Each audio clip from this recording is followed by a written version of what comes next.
gotta go big or go home. We're down to the gold.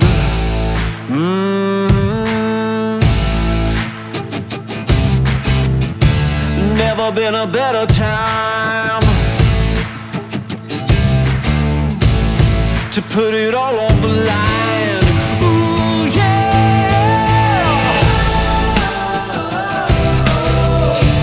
Time to put it all on the line.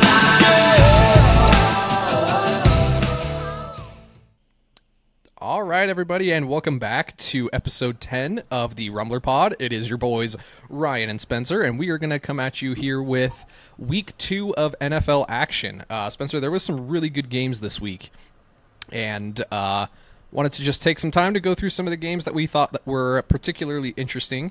I know that we have some places that we want to jump off from. One particular game, I'll leave it up to you. Do you want to talk about that Colts, the Seahawks-Lions game, or you want to talk about last Monday and the obvious storyline that came from that, since we didn't cover that last week? Well, let's just quickly address the events of last Monday. Sure. First, I think. Yeah. So I've thought a lot about this, and it's kind of nice that we have like a week of sort of a developing story to head into this conversation with. As fans of the show know, people that have listened to the show, we are not particular Aaron Rodgers fans. However, I'm never going to prey on a downfall like that. I would have much rather seen an entire season of Aaron Rodgers with Robert Saleh, with Garrett Wilson, and with that defense. I really wanted to see what they could do. I always want them to succeed or fail under their own volition. And, man, that is just one of the most unfortunate week 1 injuries that I can remember, especially in recent past. I have heard that he already has gotten his surgery through this last week, and there are rumors that he might be looking at a potential return if they make the playoffs. However, it doesn't look like at this rate they're going to be making the playoffs. What are your initial thoughts, Spencer? I know that for myself, when I was watching that game, I could just hear every heart in New York bursting out of their chests, and that's a really, really rough break on that week 1 action. Yeah. I mean, my immediate reaction, I was sitting in a Bills bar with my girlfriend. She's a Bills fan. And, obviously the mood around Bills fans when the injury occurred was celebratory, but as someone without much of a horse in the race... Yeah, I mean, you know what it is. Casual fans, they're gonna support the team no matter what. I don't think necessarily anybody was rooting for the injury. I just think they knew what it meant for their season that he went away. But for me, I remember I was looking for multiple reasons. I was sitting there in absolute horror. Yeah, I was shocked. I was in disbelief. It was just so absurd the way it went down. I remember distinctly. Watching Rodgers, and it was one of the more remarkable sports moments I've witnessed, on the sense that, if you recall the way it went down, right? Rodgers is just standing there, and he's just he has his hands on his hips, he's just, looking around at the stadium, and, looking back on it, I watched the thing over, but at the time, I remember it being really strange that he just was doing that, and then out of nowhere, he just sits down and rocks back and holds his ankle. And, I couldn't think for a moment there that little second where he was just standing there looking around at the environment. I think what was going through his head was, this is how it ends? This is what's going to go down? This is what's that? Because he knew. 100%. I think standing there, he knew exactly what he felt in that moment, and he's been in this game long enough to know what a major injury feels like, even though he's been lucky enough to escape too many of those in his career. But when he just rocked back onto the ground, but that moment he stood looking at the crowd there, you could see in his eyes just the disbelief that he had.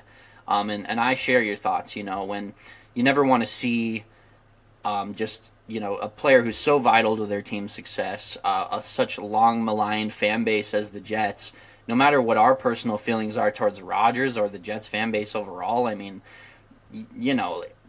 I personally was horrified for a couple reasons, on just the fact that it was so sudden.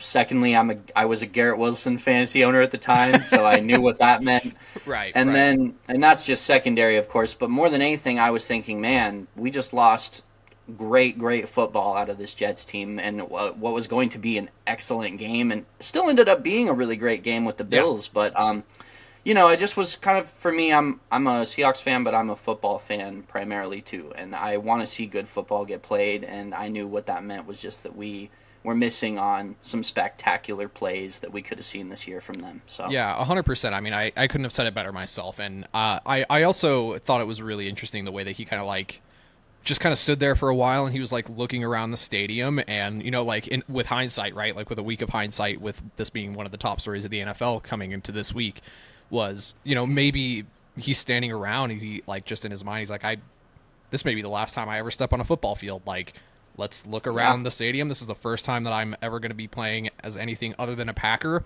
and this is one of the most hyped off seasons that I've ever had in my career, and the third snap of the game, it's over. And I think you're completely right. He 100% from the very beginning knew exactly what happened. And on the replay, I think everybody else saw it as well. When you see, like a little hitch in that ankle, and then you see it reverberate all the way up through the calf, it's over. I really hope that it's not the last that we see of Aaron Rodgers. I know that there are those rumors going around that he may be coming back for a potential playoff run. I saw somebody on Twitter made a really good point that Tom Brady is the is the monocle of which quarterbacks who are coming back from a major injury can say like, oh, I mean, you can literally not move and win a ton of games if you have the IQ and the arm talent, right? So there is potential. A completely immobile Aaron Rodgers could potentially be better than a Zach Wilson. But yeah, just a really, really unfortunate circumstance. Ended up being a good game. Zach Wilson went in there and ended up taking down the Bills at home. I don't know that success is going to be continued, especially after the performance that was put up this week against Dallas. But just something that we needed to touch on that we didn't get to address last time because we do record these on Monday afternoons. So really, really unfortunate. Heart goes out to all the Jets fans. I know that you had incredibly high hopes. And as you said, Spencer, we lost out on a lot of really good football. The AFC East is by far the strongest division in football. And with the loss of Aaron Rodgers, it's less strong. It's going to be not as good football. And that's a really, really brutal way for potentially a Hall of Fame career to end. And wish Aaron Rodgers all the best despite all of the takes that we have had on this podcast. Right. But with that, let's go ahead and let's kick it off here with this NFL Week 2. We've got a lot of really good action. Please. Let's just start off rip, Spencer. How about them Hawks, huh? How about Seahawks taking down Detroit in overtime in Detroit to start us off? Oh my goodness. Where can I even start with this game? I mean, to downplay the odds that were stacked against Seattle in this particular game would be totally remiss to do so. I mean, we can't overstate coming into a game against one of the top offenses in the entire NFL. They're rolling, they're hungry, they're motivated. It's their debut in front of their home stadium, their home fans. You got CJ Gardner-Johnson in the media talking about bring those ski masks. We're going to be the villains week 2 out there. Coming out there, you're missing your starting tackles, and you're expected to essentially the only avenue you have to win this game to me is you boat race the Lions, right? You got to come out and just explode from an offensive standpoint. Right. And to me, to see what Seattle offense was able to accomplish, I mean, shout out to Stone Forsythe and Jake Curhan at those tackle spots to come out and have the games they had. I saw Forsythe finish with an above 70 PFF rating. I don't know where those performances came from for these players because they were just absolutely abysmal in training camp. And, there's just a lot of really great takeaways to come from this game. I mean, this was the coming out party for Geno Smith in his return, had 328 yards, a couple scores, no interceptions, incredibly efficient. He was just spreading the ball around in a great fashion. When Metcalf was lost for a portion of this game, he went out with a rib injury after that catch he had that got us down to the 1 yard line. The tight end group really stepped up. Those guys together, I don't remember the exact stats. Let me look real quick here. Yeah, Parkinson, Fan, and Disley combined for 6, 7, 8, 9 catches together. Went for above 100 yards, all averaged above 10 yards per reception. That was massive. I've been saying for a long time this tight end group for Seattle is very underrated. They are a Cerberus at that position. A variety of skill sets too. Those guys were instrumental in a variety of ways, from setting the tone in the run game. Kenneth Walker had a great game here as well. You know, for the area of thought I was in after week 1, and I'm probably guilty of this as, you know, fan brain to some degree, but kind of seeing the way that they underperformed in week 1, I was not confident about their odds in this game with the people they were missing. And the last thing I'd throw before I throw it over to you again is, you know, they missed Tariq Woolen from like the start of the third quarter on, I believe, as well. And Devin Witherspoon himself stepped up and had a great game in his first start of his entire career. Trey Brown had a nice turnaround at the corner spot as well. So, yeah, I mean, these guys, they answered the call and came out and had a win against a very, very good opponent, and we can't overlook that one bit. Yeah, 100%. I think something that you said that I think to me was the key to them winning this game is that Geno Smith was an incredibly efficient quarterback this week too against Detroit. 32 for 41 for 328, 2 touchdowns, and here's the kicker: no interceptions. If there is one turnover in that game, that could be the complete difference maker, right? Like, they stayed gritty. Obviously, this week there was that touchdown to Lockett that just yet again proves that Lockett remains an entirely underrated receiver in this league. It was just a really great win on the road against a team that is hungry and has a really bright future ahead. And I think they are a playoff team. I heard an interesting stat today, Spencer. I'm curious if testing your trivia here a little bit.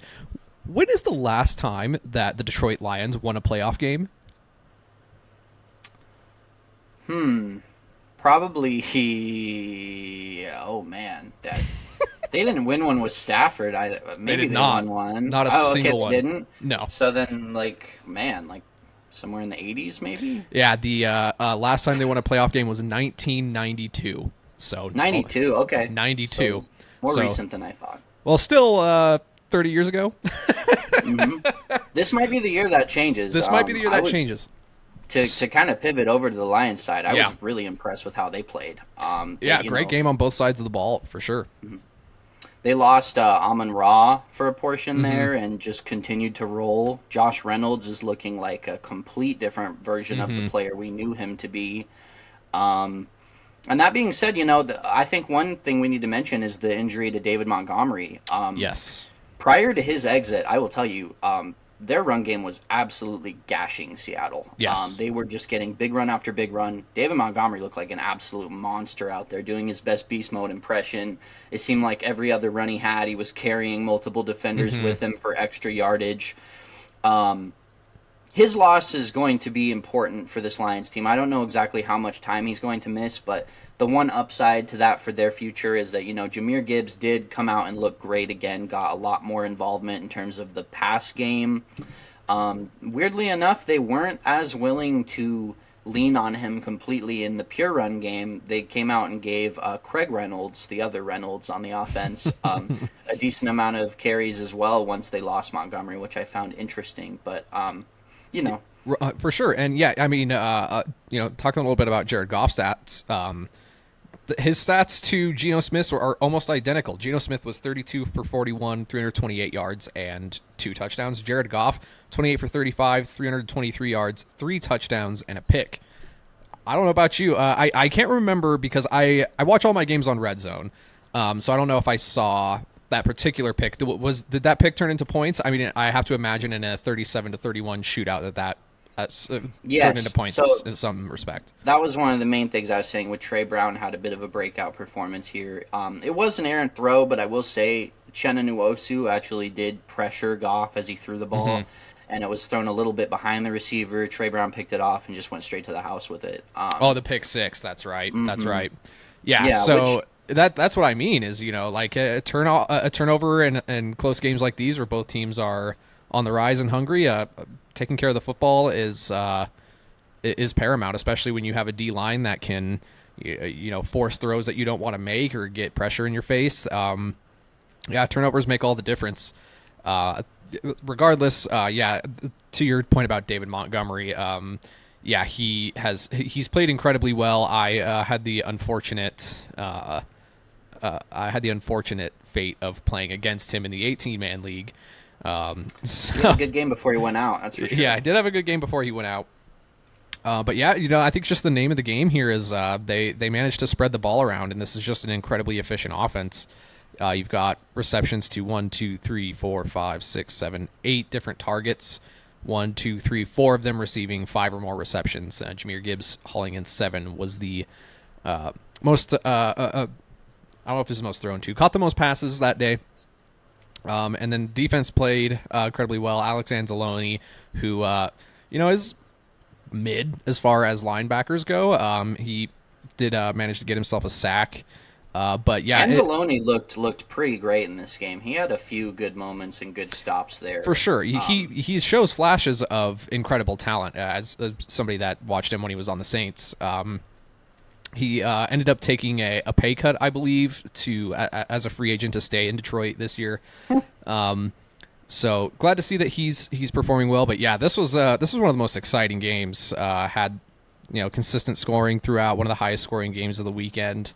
I'd say to close it too. Yeah. I wanted to say I think my biggest takeaway, and weirdly enough, it's for both teams, but I think Detroit and Seattle are actually very similar rosters and how they're constructed and kind of where their weaknesses lie. But for both sides of the ball, pass rush was the biggest issue. Aiden Hutchinson actually had a pretty good game. He was being held on a few different plays, including that. I will admit, Lions fans, to give you some credit here, that was an obvious hold on the game-winning throw to Lockett there.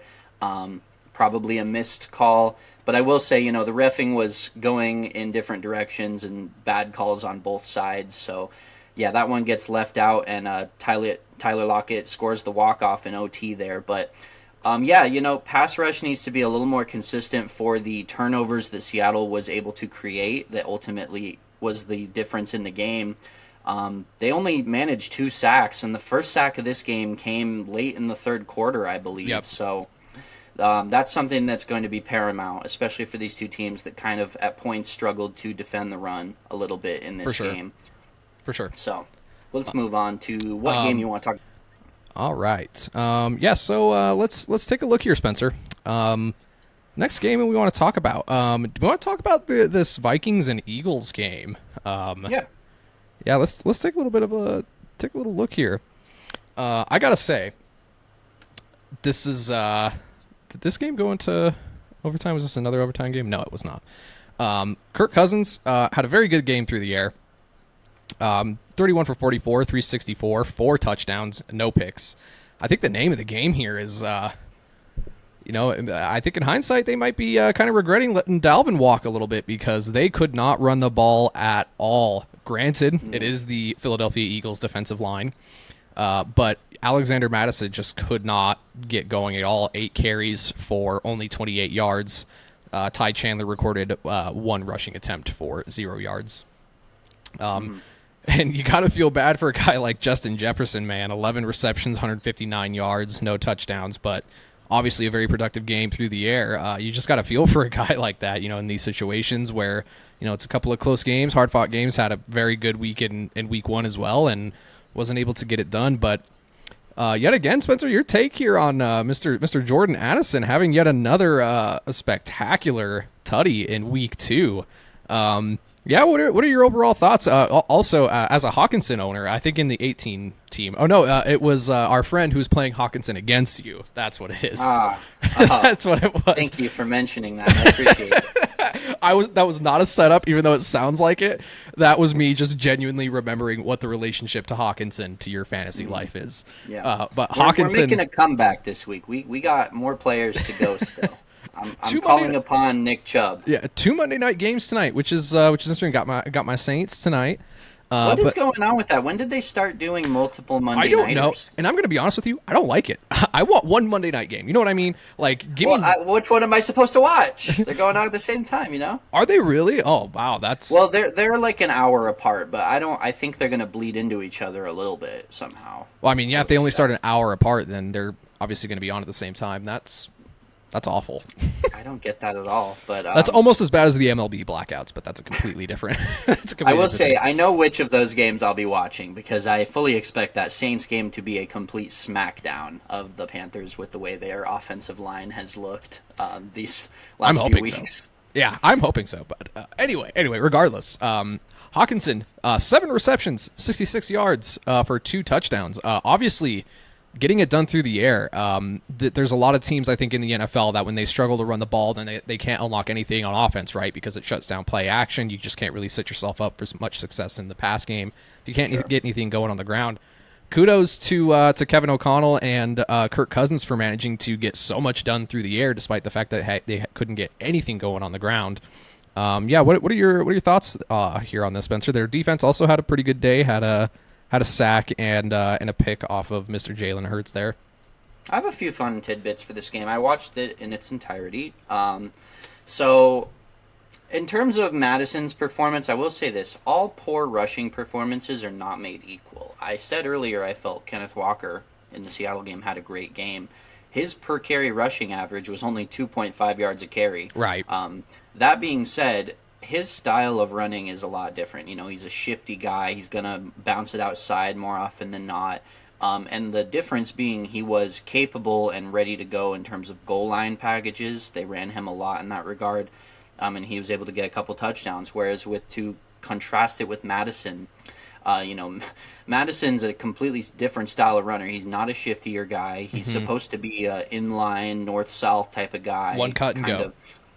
Yeah, and try to lower the boom at the end of every run. That's kind of his style a little bit. And for that being the case, you'd expect a much healthier per carry average, and that was not the case in this game, even against a Philly D-line. But as you said last week, Philly bleeds.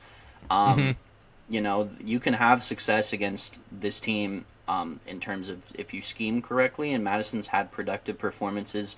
But in the goal line specifically, they were just abysmal. Anytime they tried to penetrate and get something up the middle, they really were unable to, and that resulted in Cousins having to throw to the end zone a ton. Right. It was a big part of why Addison got that wide open touchdown.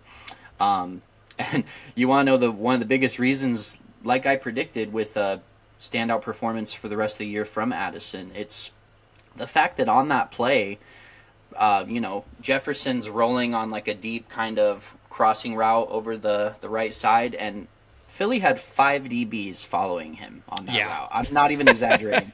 5 DBs, and they're the type of team, they will throw multiple safeties out there. They'll throw multiple corners. They'll run a nickel. Right. So the fact that Jefferson draws that much attention, not to take anything away from Addison, he's answered the call and been productive. But there's a reason Addison caught that touchdown wide open, because Jefferson, once again, every week to week, he is putting on an absolute clinic, and this week was no different. I will say, Darius Slay held his own on Jefferson on a few plays. Yeah, that matchup was really, really good. Whenever Slay was moved off of Jefferson is where he started to really eat. 100%, yeah. Slay played well despite Jefferson having a nice game. But, yeah, I just think the inability to run the ball, getting overly dependent on the pass, and I will say Cousins' numbers, although nice looking, they were inflated by the fact that they had to play catch-up in this game. They had to basically go full pass mode at the end there and chase Philly, who'd got up to a big lead. Before we move on, I just wanted to say one thing on the Philly side. That passing game for Jalen Hurts is looking like they're having some kind of issues getting in sync together.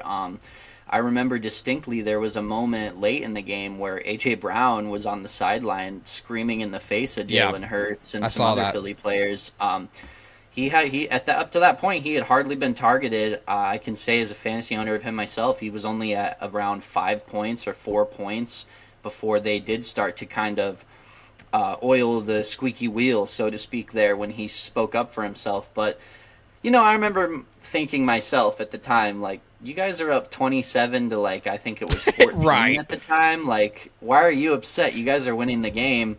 Why aren't we padding my stats, Jalen? What is the problem here? I'm not here to win the game. I want my stats padded. I understand it to some degree, though, because, A.J. Brown is a very special player. I'm sure he's thinking, against this very vulnerable Minnesota secondary, if I'm getting targets the way that Devonta Smith is on the other side, we might be eating them alive. This might be a 40-14 route right now. And it showed, the next drive, I distinctly remember they gave A.J. Brown like 4 deep ball opportunities on that drive. But unfortunately, it resulted in them kind of blowing it, and Jalen Hurts took a big sack, and they were having to settle for a field goal there, which got Minnesota back in the game. So it's going to be an interesting situation to watch, considering how absolutely dominant Philly was on the ground with DeAndre Swift in this game. Yes. Just completely blowing Minnesota off the ball on every single play late in that game. Yep. So, yeah, we'll see. I mean, they're going to need to lean on that pass game at some point, and I'm interested to see if Hurts has regressed at all in that regard, or they're going to be really efficient when they need to.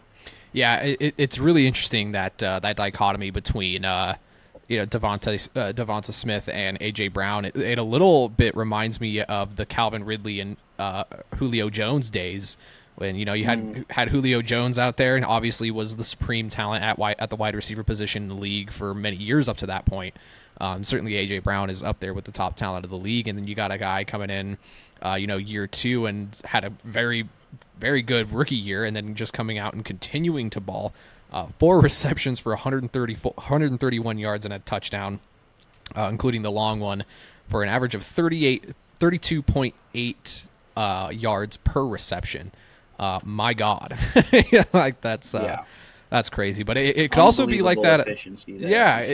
It could also be, sort of that thing that we were just talking about with a guy like Addison and Jefferson, where you've got most of the DB's attentions on the guys that can win the 50-50 ball that's going to beat you downfield. That's just built like a tank and can move at the speed of a Ferrari, and is incredibly hard to stop. And then you've also got Devonta Smith, who, maybe is who's got better matchups because of that. We'll see what happens. Going into the future, I agree. There's going to be some answers. So there's going to be some questions to answer about that passing game. But regardless, Philly does manage to get it done here in week 2, and they improve to 2-0 on the season. Let's move on here a little bit. Let's see here. How about the Chiefs and Jags? Sure. Want to talk about that one? Okay. Let's take a look here.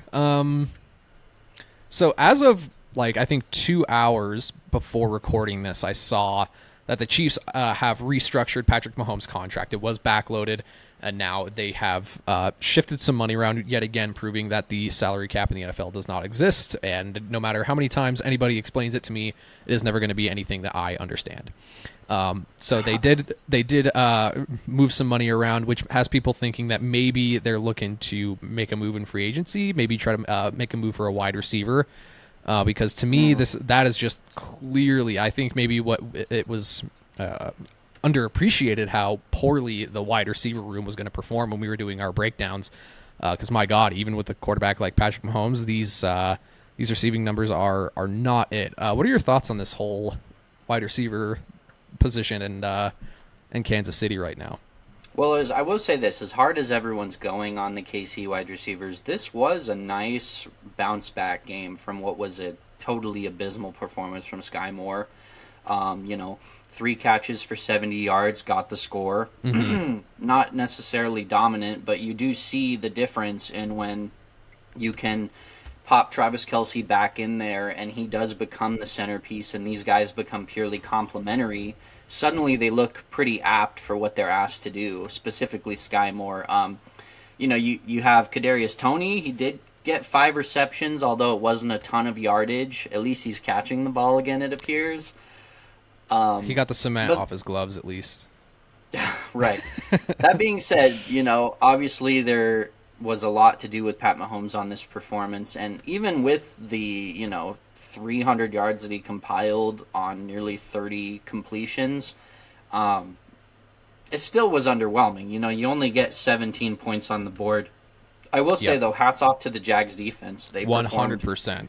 very, very well and were completely let down by their offense in this game. I mean, as much as I was heaping praise onto Trevor Lawrence and talking about his breakout incoming, this was a very underwhelming performance from T-Law specifically. Not throwing a single touchdown, relatively inefficient, barely above that 50% completion percentage again.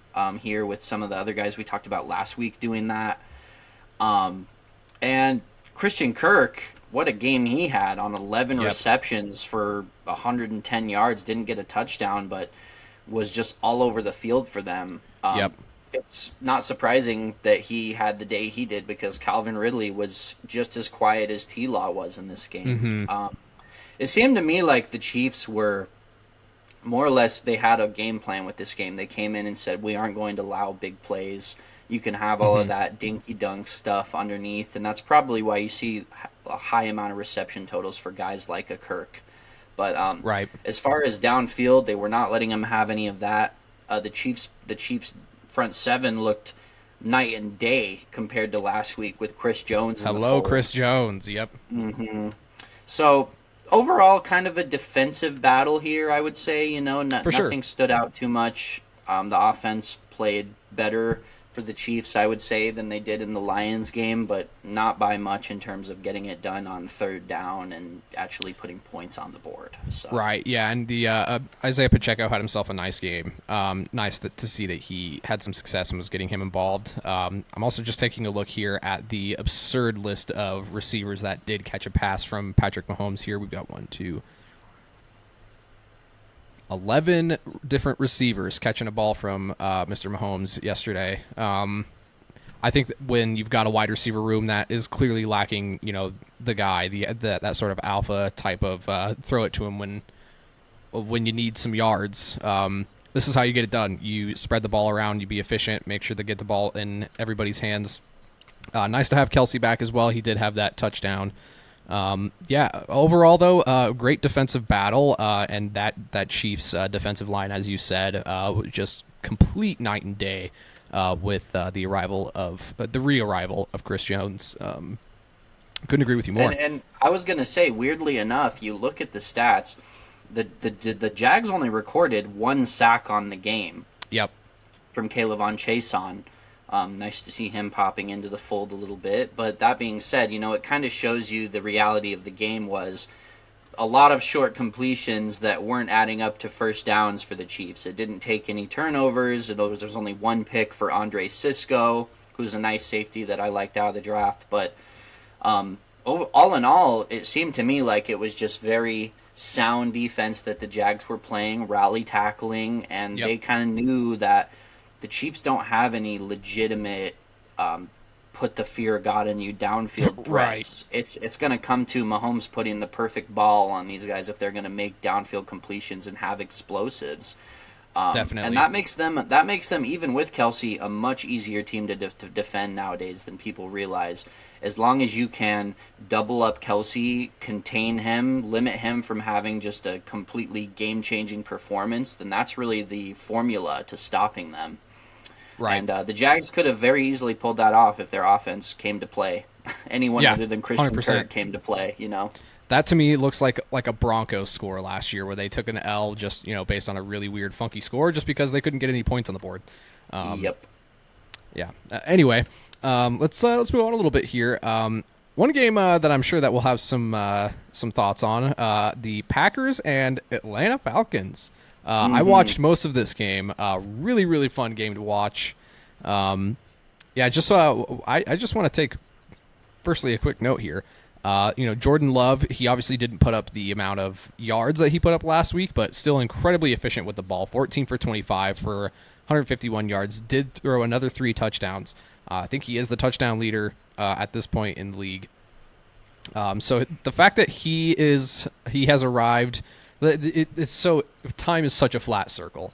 You know what I mean? When you had Aaron Rodgers come in and take over for Favre, and he was just completely balling out, and he was doing his thing, and Favre goes over to New York, and ends up getting hurt, I believe. Who knows? Maybe Aaron Rodgers is going to be a Viking next year, and they go to the NFC Championship and lose to the Saints. Maybe. Taking the Brett Favre arc. But anyway, regardless, Jordan Love, I think, is playing incredibly well, despite the fact that this is the first year that he's got the keys. He's efficient with the ball. However, this Falcons team, man, this is a team with a lot of grit. Despite the fact that they did not have a stellar performance from Desmond Ridder, there were a lot of moments where you can just tell that Ridder is just an incredible little gamer, dude. There were many times when they needed 4 or 5 yards on a third down, and he was willing to risk it all, put his body on the line, and make sure that they got those yards that they needed. And you had Bijan Robinson and Tyler Algier. They did split carries. I made the unfortunate decision to think that they were going to have a repeat of last week, and I did start them both. And as we've noted, that Arthur Smith does not give a shit about your fantasy team, and I am a victim of that horribly. But regardless, hello Bijan Robinson, getting the ball a lot in this game. 20 carries for 124 yards. Didn't manage to get into the end zone, but Ridder did have himself a rushing touchdown. And then Bijan also brought in 4 receptions for nearly 50 yards. Also really nice for them, the arrival of Drake London after putting up a big goose egg in week 1, hauling in 6 passes for 67 yards and ending up getting the score. And this was such a back-and-forth game, man. There was several lead changes through the game, and right up there until the very end. This is what Arthur Smith's bread and butter is about, man. They're good in the trenches. When they need 7 yards, they're going to put everything on the line to get the 7 yards that they need. And I think Arthur Smith is just as happy with a 1-point win as he is with a 14-point win. Right. I think, I will raise you your hello Bijan Robinson, which is warranted, but hello Jaden Reed. I mean, coming out in his second career game, getting a couple of touchdowns. So knowing how we feel about this Atlanta secondary, right, for Jaden Reed to come out and score a couple touchdowns in his second game of his entire career, I thought that was really impressive. Like you said with Jordan Love, the passing attempts weren't aplenty in this game. I have to keep reminding myself they did only score 24 points, but right. I'm looking at the box score wondering where exactly those points came from, because not a single receiver went over 40 yards for them, and they rushed for only 55 yards. Right. It was a fight in the trenches, man. It was a crazy back and forth game where it was very gritty, and if you were winning in the trenches, then you were going to keep the ball moving. Clearly a lot of field goals in this game, huh? Yes. Yep. 100%. Well, this was a really fun game to watch. Had that last second Younghoe Koo kick for the win. Younghoe Koo continues to play very well despite that weird detour that he had in the XFL for half a season before the NFL woke up and realized that he's one of the most talented kickers in the country. They brought him back. But yeah, a very fun game to watch. Really excited to see that Bijan got so much usage. And for my other fellow Tyler Algier owners, I feel your pain. At least maybe you didn't make the most insane play that I did, which was starting both of them. I thought I was maybe going to put up 50 with the two of them, but say la vie. Life moves on. Speaking of moving on, let's find another game here. Let's see. Is there any in particular that you're chomping at the bit to talk about? Yeah, I think I want to talk about that Niners-Rams game just a little bit. Man, I don't think we could have been more wrong about a team in our breakdown than we were about the Rams. I mean, this was a team that I thought was going to be in contention with, some of the bottom teams in the league, potentially looking at a Caleb Williams draft pick. But this is a team that has shown a lot of resiliency and a lot of grit, and the fact that they were able to pull out the win last week and hung in there with, if I would say, one of the top 3 dogs in the NFC, really impressive performance yet again. I agree to some extent. I do think that their defensive issues are still something to keep an eye on. Only managing a single sack in this game on what I consider to be, although a good offensive line for the Niners, it's exploitable in the right circumstances. The one thing I will say, it's nice to see the rookie Byron Young getting himself a sack. If you watch some of the highlights of this game, Donald was getting triple teamed. Right. on so many plays, and I think, there's not necessarily a formula to beat the Rams right now with this new iteration of their team, but you have to think they're going to come back down to earth to some degree on those explosives from an offensive standpoint, and just, Matthew Stafford is playing out of his fucking mind right now, to be completely honest. Yeah.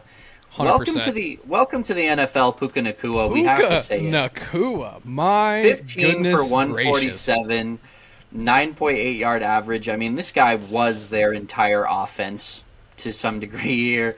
Kyron Williams, okay game on the ground, but Tutu Atwell too is proving to be potentially a valid wide receiver 2 option for this team. I'm still trying to figure out exactly what's going on here. Is this Matthew Stafford just having this insane late career resurgence, or is it just that we were totally unaware about the quality of weapons that they have at their disposal from a receiving standpoint? It could be some combination of the two. Yeah, that's what I think. But there's no denying that Puka Nacua, the kid is special. He's having a complete coming out party. It's going to be very interesting to see what happens with the Rams when they add Cooper Kupp back into the mix with him leading the way. 100%. Yeah, Puka Nacua now leads all-time NFL first 2 career games for receptions through those first 2 games.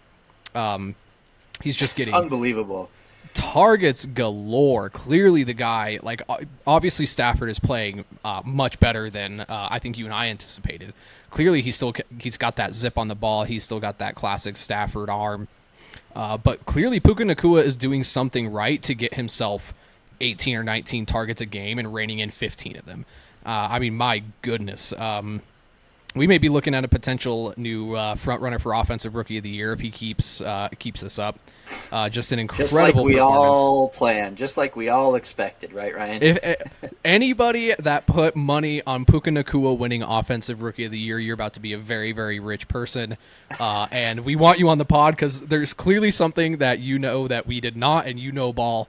But yeah, regardless. Such a bet exists. I believe it. Oh, I'm sure of it.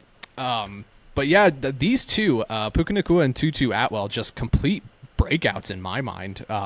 They're performing at a level that I never would have expected.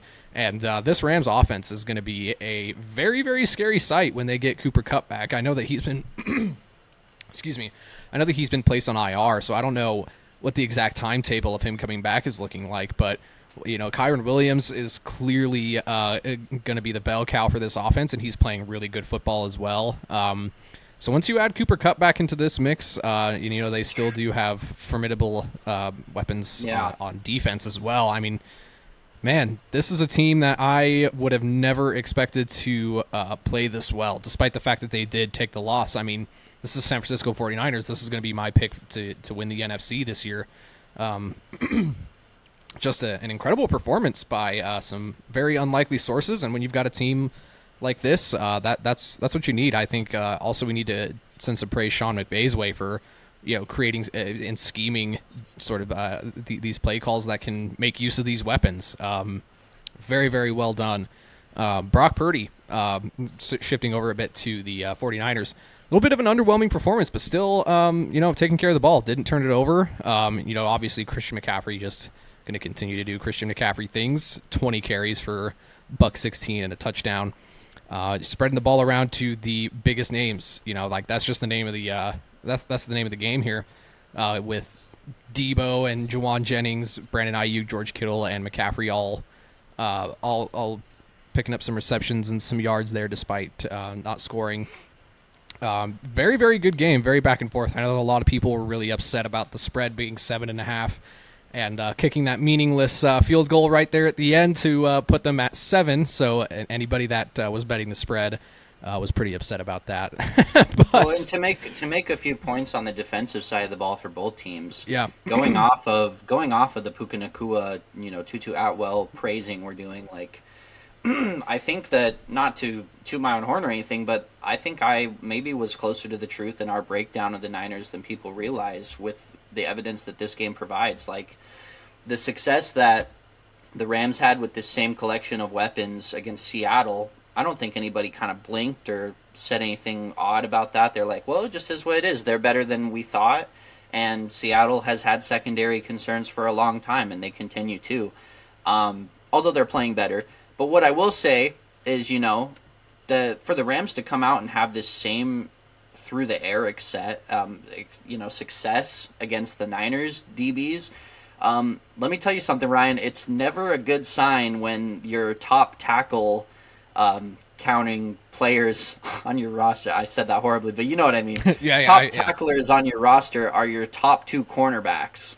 That means that means they're having to chase down guys from behind and take them down. And what do you know? Deamador Lenoir and Charvarius Ward are 2 of the top 3 tackle leaders on the roster. That tells you everything you need to know. I said from the beginning, the way to attack this Niners defense, although vaunted and as great as they are, is going to be through the air. And that's going to come down to whether you can protect adequately. Right. I think that's really the thing I was most impressed with from the Rams' perspective, is that their offensive line, kind of this odd assortment of veterans and a few young players, was able to get everything blocked up and allow them that downfield success. I think we have to mention McVay.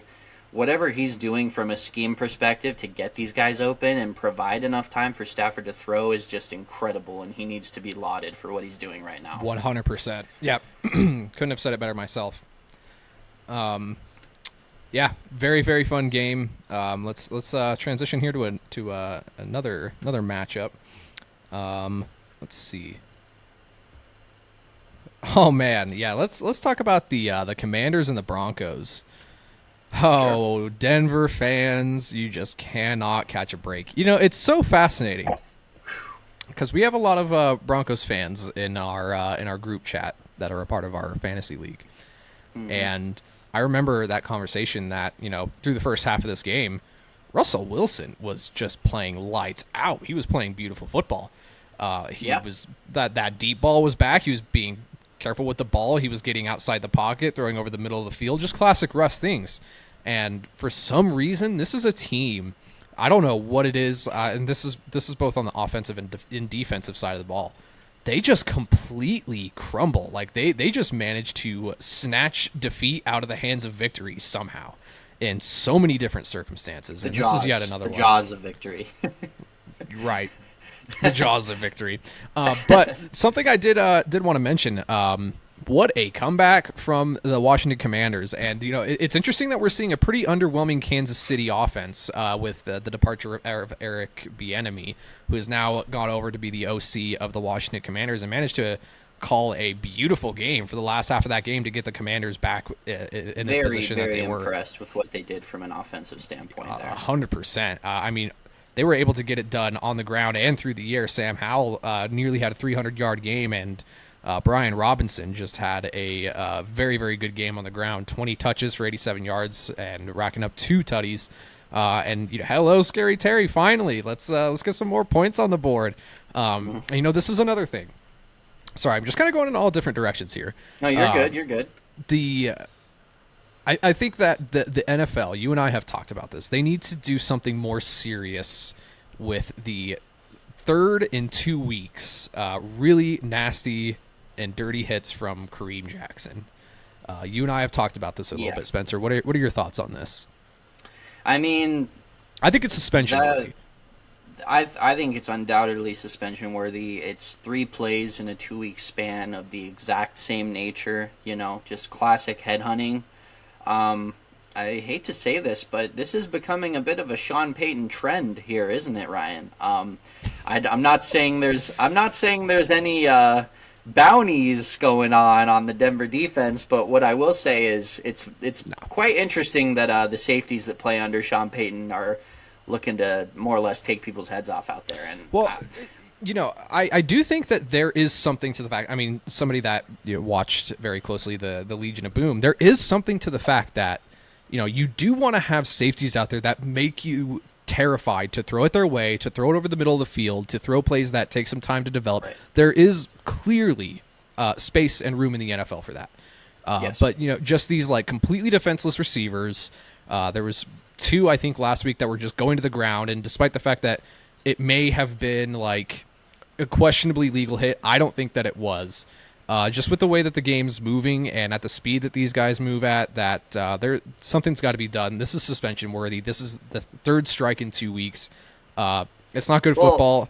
To play devil's advocate just a tad, because I do understand the position that defensive players get put in. I'm actually really a defensive guy when it comes to football. I'm much more, I guess, gravitated toward and interested in that kind of method of playing the game. Cornerback is probably my favorite position, I'd say, and safety is probably the runner-up. And what I will say for those Kareem Jackson hits, man, I mean, the one that he put on Myers, right, it's a situation where, sure, Myers is going to the ground, but if Kareem doesn't provide opposition to him just sliding forward, it's a first down scenario. We talked about how that was the end of the game. Right. If the Raiders get a first down there, the game is over, essentially.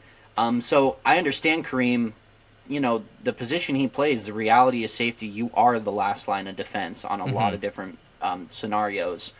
And what I will say is when you say defenseless receiver, right, it depends what you mean. If you're falling to the ground and you still have possession of the ball and you're able to pick up more yards as you slide before you're touched, then the job of the defensive player is to come in as quickly as they can and get a hand on you so you're down by contact, or try to pop the ball out. And the one in the end zone this week was a situation where Kareem Jackson has no choice but to slam that guy as hard as he possibly can. That doesn't mean he needs to go high, and there's no excuse for going high, but right. as you and I know, when you slow these plays down to slow-mo level, it looks like there's enough time for them to make a conscious decision. Oh, yeah, these are bang-bang plays, no doubt about it. It's instantaneous. Sometimes there's not enough room to, I think it's a bit of an unreasonable reaction and expectation to have a defensive players to simultaneously think about making the play they need to make and then also hitting where they need to hit, even though I do think it's inexcusable. To me, at this point, I think the difference being is Kareem, you've been put in 3 different scenarios where you've been warned, I'm sure, enough times at this point, and you still choose to go high, go directly for that face mask. It's a conundrum. Obviously, I think that the NFL is definitely at a crossroads with this kind of stuff as it is. And as a guy who loves good defensive play and good defensive football, it's a little saddening because, I love the days of the LOB and Sean Taylor and Weapon X out there just absolutely eviscerating guys. I mean, that's what we love about football, but it comes with off-field realities that not everybody likes to accept and think about when the game comes to a close and everybody goes home, right? Regardless, just wanted to touch on that a little bit. But yeah, this was a very, very good game. This is a performance from Russell Wilson that Denver fans are not used to seeing, being that he played incredibly well in the first half. He did manage to throw for 308 yards and a touchdown, did throw a pick. Had 56 yards on the ground as well. He was getting out of the pocket, scrambling around a little bit. Looked a little bit like Russell Wilson of old. I think another story of this game is that the Broncos just really struggled to get it done on the ground. Javonte Williams ran the ball 12 times for only 44 yards. Still incredibly efficient on his behalf, but it was just not something that was getting called up a lot. And what a game for Marvin Mims Jr. 2 receptions, pulling in a $135 and a touchdown. My goodness, and what a beautiful touchdown it was. That just classic Russell Wilson deep ball right in the breadbasket.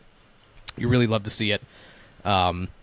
Just a really, really entertaining game right up to the final moments with the Hail Mary tip drill, and then managing to end up lose that game.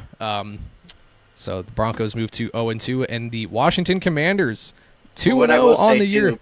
Just to make a point about the actual play of the teams in this, I would say you were saying, it was a tale of 2 halves somewhat for Russell Wilson. I mean, he comes out and kills it in that first half. They jump out to a big lead.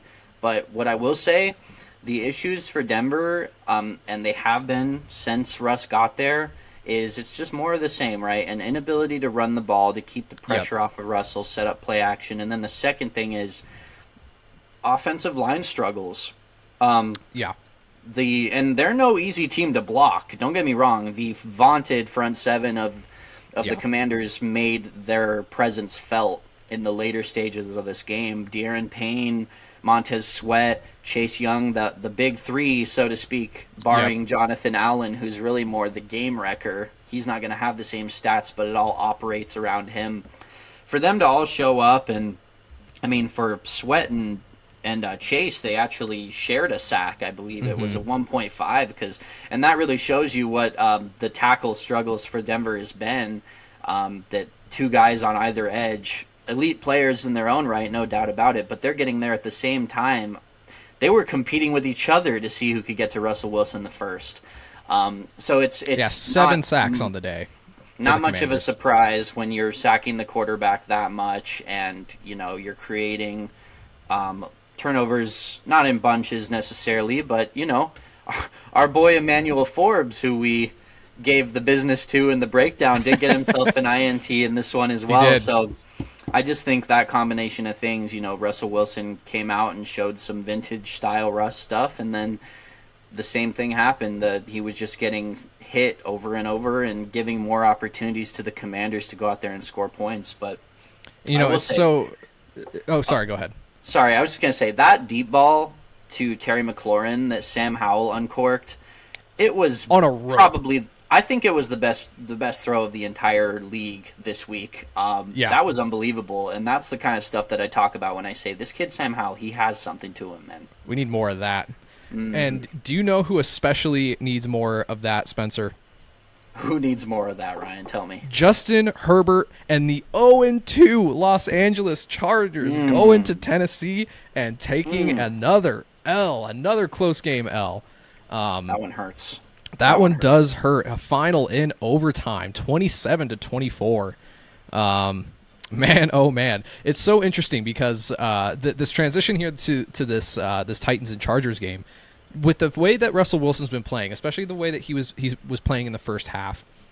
Both of these teams are 0-2. Obviously, Kansas City's going to make the playoffs. I think at this point that's obvious.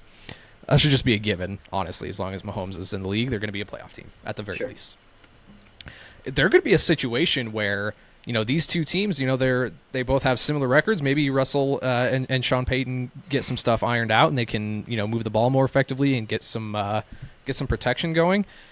There may be a reality where down the line, the Chargers may miss the playoffs, and we may have the Broncos taking that AFC wildcard spot, and that is not something I ever would have predicted.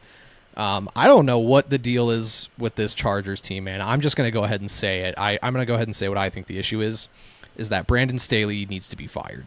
There is no excuse for this. With this roster, the way that they've been playing, with the weapons that they have, I think Kellen Moore called a good game. But the fact that you were that you went in there and Ryan Tannehill and Derrick Henry were able to just slice and dice you, pull out a nice cheeky win at home against a superior opponent. I don't know what the answer is, man. After taking another close loss in week 1, I just don't know where you go if you're the Chargers at this point. I think you just got to be scratching your head. Yeah, well, I mean, an uncharacteristically efficient performance from one Ryan Tannehill here. 100%. Quieting some of the doubters momentarily, only for him to inevitably regress back to a below-average starting quarterback in time. Right. But that being said, an excellent performance. I think he had a large part to do with this win. Once again, Derrick Henry, semi-inefficient outing, but this is more the Derrick Henry we're used to seeing, loaded up with 25 carries on the day. A healthy yards per carry average, but when you have that much volume, the inefficiency is going to drop off at some point, right? The one thing I will shout out, a prospect that I loved coming out, Tyjae Spears, averaging 6 yards per carry on limited opportunities. That's much more in line with the role I expected him to have. But on the Chargers side of the ball, Ryan, I mean, Joey Bosa comes out, gets you 2 sacks on the day. Morgan Fox contributes with one of his own. Kenneth Murray gets a sack. Tuli Tuipulotu that we loved in the draft also gets himself a sack. All of that together, and you can't find a way to scrounge out the win here. I mean, you were all over Ryan Tannehill, and yet he managed to do enough to get the win in this scenario. Yeah. this is really the reality of what happens when you take Austin Eckler out of this Chargers offense. He is 100%. so vital to the success of everything they do. Despite the healthy fantasy performances for the top receivers, right? You get 8 receptions per, nearly 100 yards for both guys. Keenan gets in the end zone twice. Yep. This is not the avenue to success that is going to win the Chargers games. It's going to create very healthy, nice fantasy performances, but Sure. when they're spreading the love around and getting everyone involved, that's when they're best. And Eckler is such a threat. It really goes to show Josh Kelly, even though he had a good first game for this team, he cannot replicate what Eckler brings to their team. Certainly not.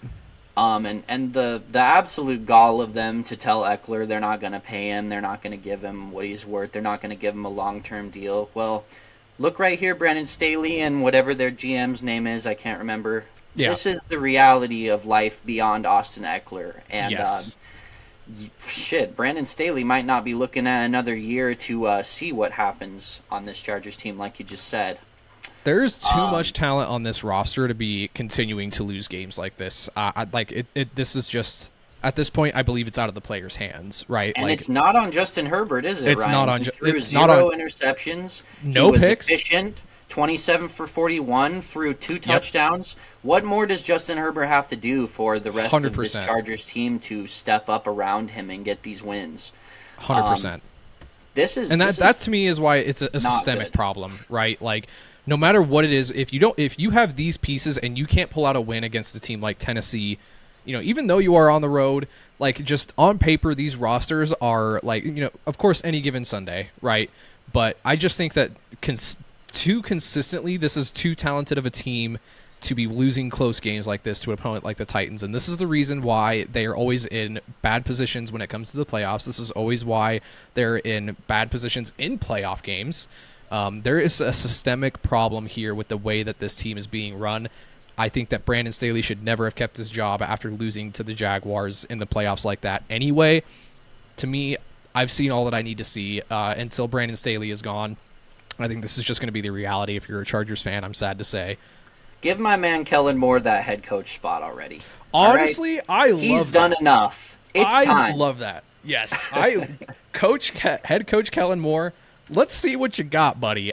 You can't be any worse than Brandon Staley, and when you have full reign of the offense and defense, let's see what you can do. Obviously, you know what it's like to be around an elite defense with your time down there in Dallas. So, 100%. Give Kellen Moore the keys. His offense had an incredibly efficient day.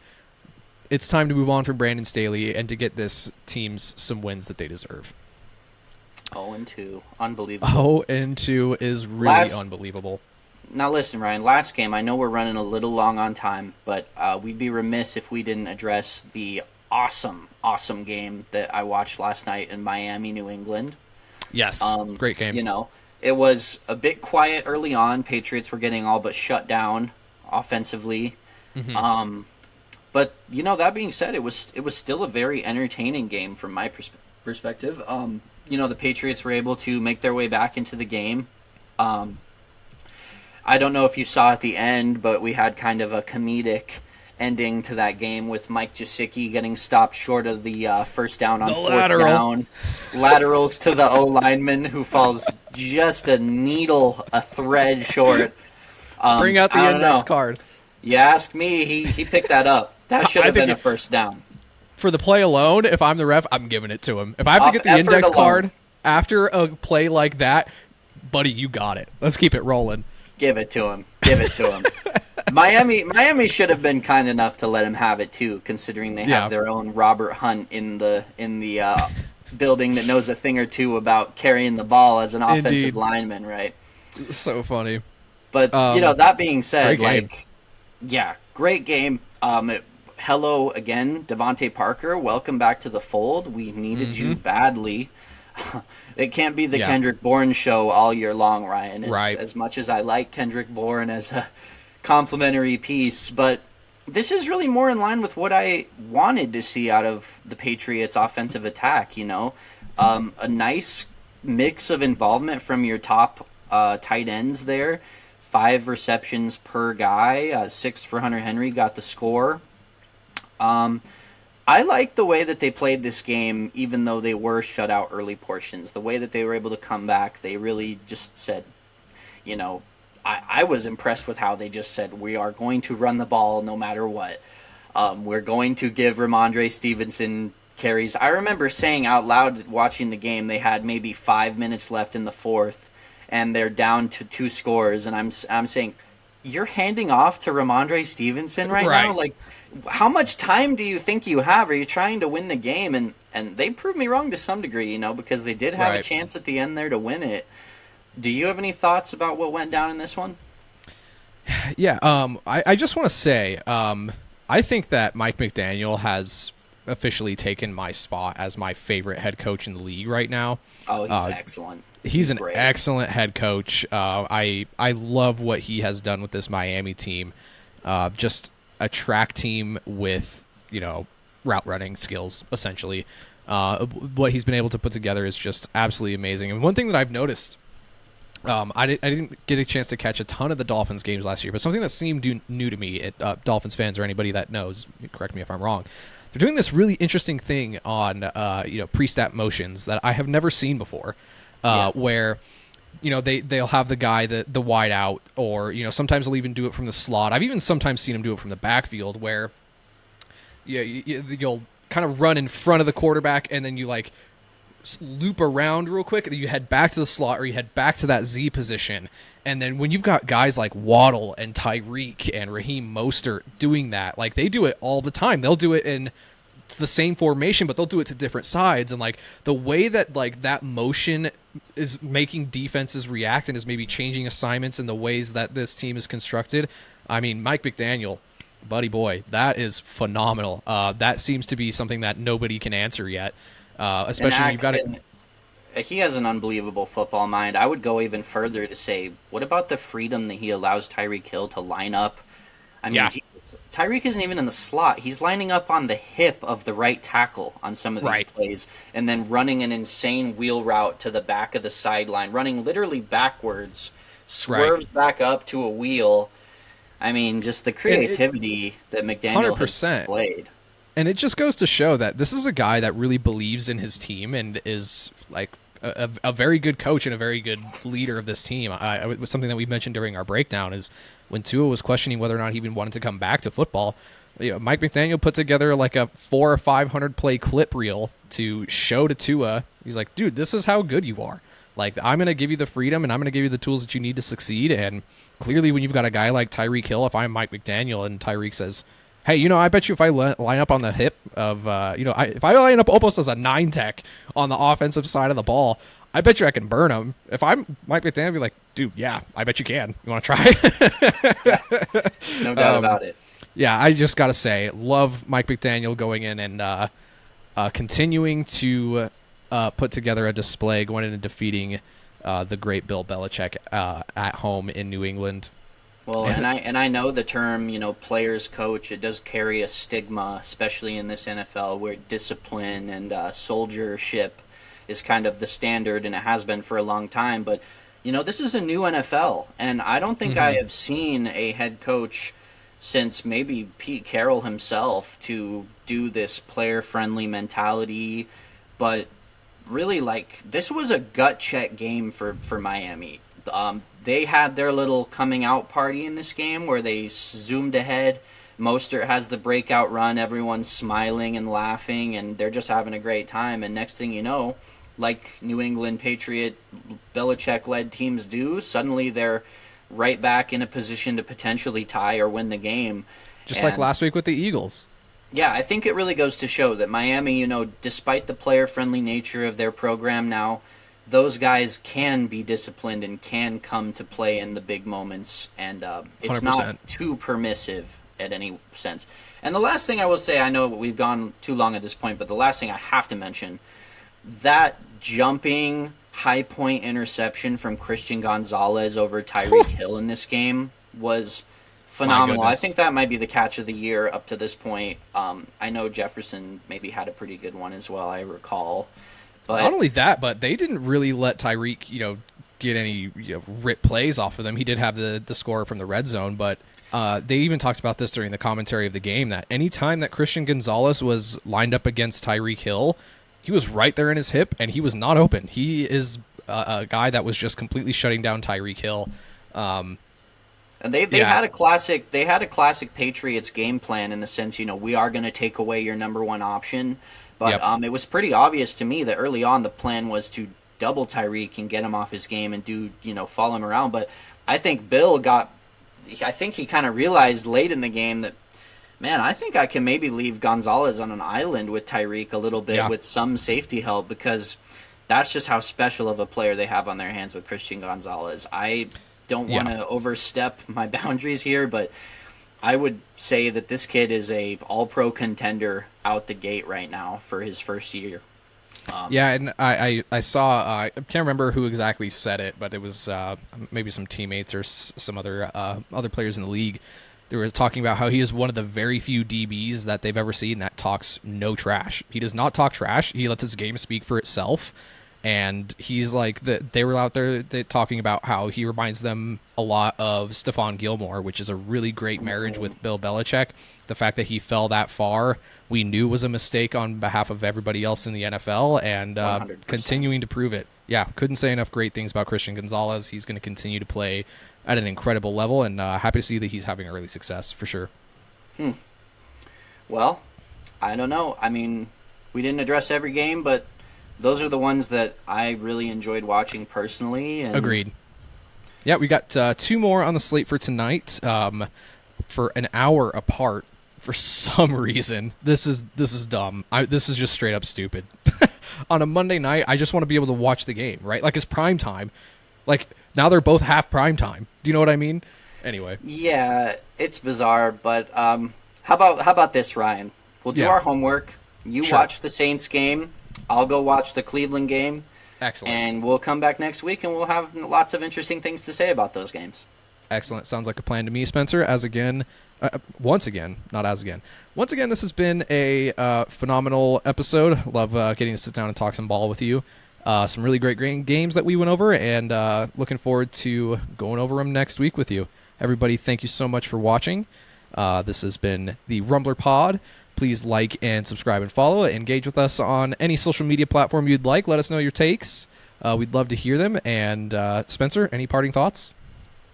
See you next week. See everybody next week. Have a good one.